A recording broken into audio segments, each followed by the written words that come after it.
চট্টগ্রাম নগরীর অন্যতম পরিচিত ও ঐতিহাসিক স্থান টাইগার পাস, যা একসময় ছিল বন্য পরিবেশ, নীরব জনপদ ও পাহাড় ঘেরা পথের মিলনস্থল। এখন এটি নগরীর গুরুত্বপূর্ণ প্রশাসনিক, সামরিক ও নাগরিক কর্মকাণ্ডের কেন্দ্রবিন্দু। দীর্ঘ শতাব্দীর ইতিহাসে টাইগার পাসের নামের আড়ালে লুকিয়ে আছে ব্রিটিশ আমলের গল্প, বন্যপ্রাণীর উপস্থিতি এবং সামরিক পথরেখার বহু স্মৃতি।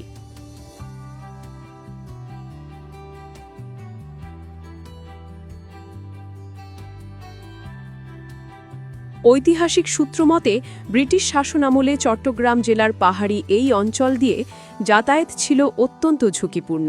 বন্য বাঘের আনাগোনা ছিল নিয়মিত। সেই সময় পাহাড়ের কোল ঘেঁষা এ পথ ধরে যাতায়াতে মানুষের নিরাপত্তা দিতে ব্রিটিশ বাহিনী টহল দিত এবং এখানে বাঘ মারার কয়েকটি ঘটনা ব্যাপক পরিচিতি পায়। ধীরে ধীরে অঞ্চলটি স্থানীয় ও ব্রিটিশদের কাছে পরিচিত হয়ে ওঠে টাইগার পাস নামে, যার অর্থ বাঘ চলাচলের পথ বা বাঘ পার হওয়ার স্থান।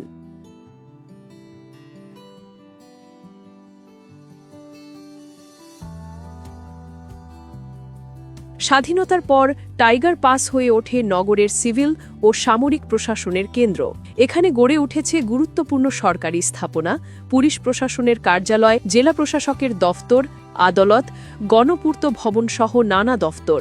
জনসংখ্যা বৃদ্ধির সঙ্গে সঙ্গে এই অঞ্চলের গুরুত্ব বাড়ে বহুগুণে। বর্তমানে টাইগার পাস শুধু প্রশাসনিক এলাকা নয়, বরং নগরের যোগাযোগ ব্যবস্থার অন্যতম গুরুত্বপূর্ণ জাংশন। কাজের ব্যস্ততা, ভিড়, যান চলাচল এবং পাহাড় ও সমুদ্র বেষ্টিত চট্টগ্রামের স্বতন্ত্র আবহ সব মিলিয়ে টাইগার পাস এখন এক ঐতিহাসিক ও আধুনিকতার প্রতীক। স্থানীয় ইতিহাসবিদদের মতে টাইগার পাস চট্টগ্রামের অতীত বন্য পরিবেশ থেকে আধুনিক নগর জীবনে উত্তরণের দৃষ্টান্ত। এখানকার স্থাপত্য, সড়ক, পাহাড় এবং গল্পগাথা মিলিয়ে এটি এখনও নগরের একটি প্রাচীন ও ঐতিহ্যবাহী পরিচয় বহন করে। টাইগার পাসের নামের মধ্যে যেমন আছে রহস্য, তেমনি রয়েছে চট্টগ্রামের ইতিহাস, ঐতিহ্য এবং বিবর্তনের অমূল্য অধ্যায়।